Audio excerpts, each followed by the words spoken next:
Yes, good morning, Madam Chair, honorable members.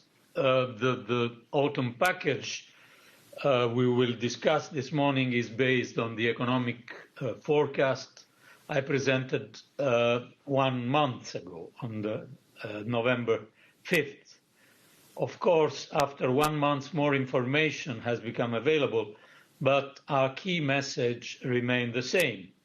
And I think that also the more recent OECD outlook published last week is broadly consistent with our forecast.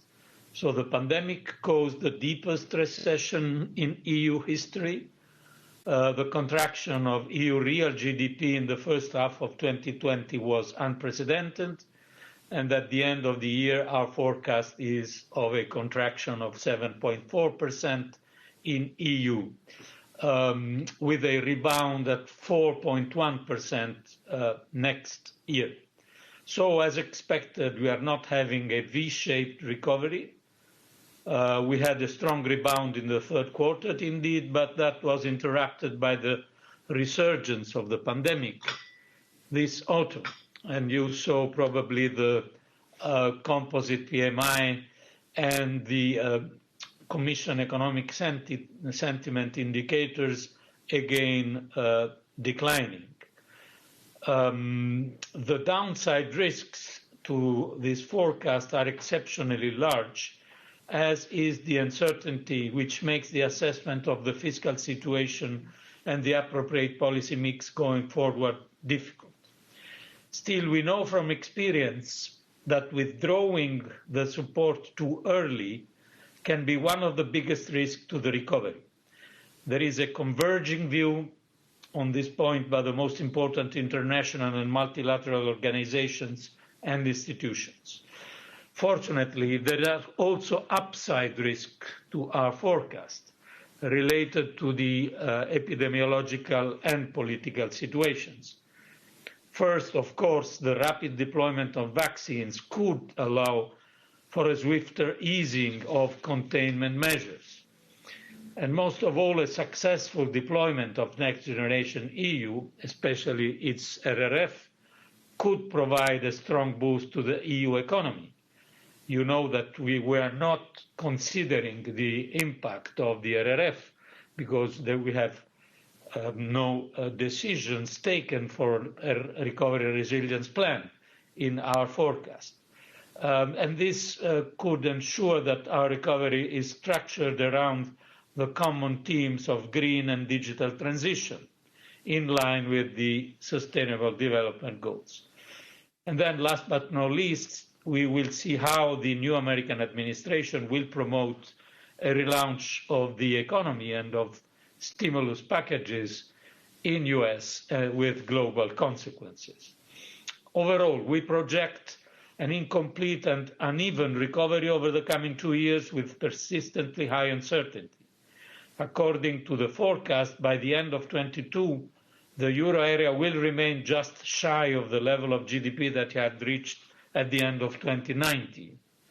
That means the recovery will be more protracted than assumed previously.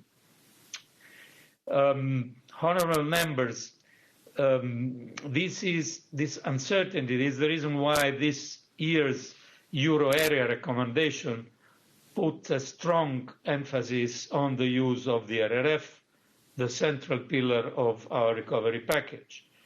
And given the exceptional circumstances, this year's recommendation focuses on short-term challenges and more medium-term risks.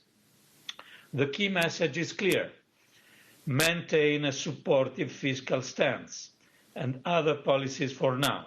Continue to coordinate measures, and when conditions allow, phase out the support measures in a way that doesn't stop the recovery or harm those most affected. The recommendation also reiterates that a well-functioning single market, well-designed and inclusive employment policies, and fair taxation are integral parts of the overall strategy. And finally, the recommendation calls for policies to ensure that the banking sector will continue to provide credit and keep sound balance sheets. completing the EMU and strengthening the international role of the euro remains a priority. Before concluding, honourable members, allow me to shed light on an element that was published along the traditional documents of the autumn package. It's the Commission strategy vis-à-vis the Sustainable Development Goals. The staff working document we published reaffirms our commitment to sustainable development and the UN's 2030 Agenda for Sustainable Development, and explains how the SDGs are at the heart of the Commission's policy making and implementation. In the 2020 cycle of the semester, the country reports included for the first time a chapter on environment and sustainability, integrated SDGs, and the dedicated annex reporting on member states' overall SDG performance. The role of the semester will evolve further with the implementation of the Recovery and Resilience Facility and beyond it. Thank you. Thank you very much, Commissioner Gentiloni.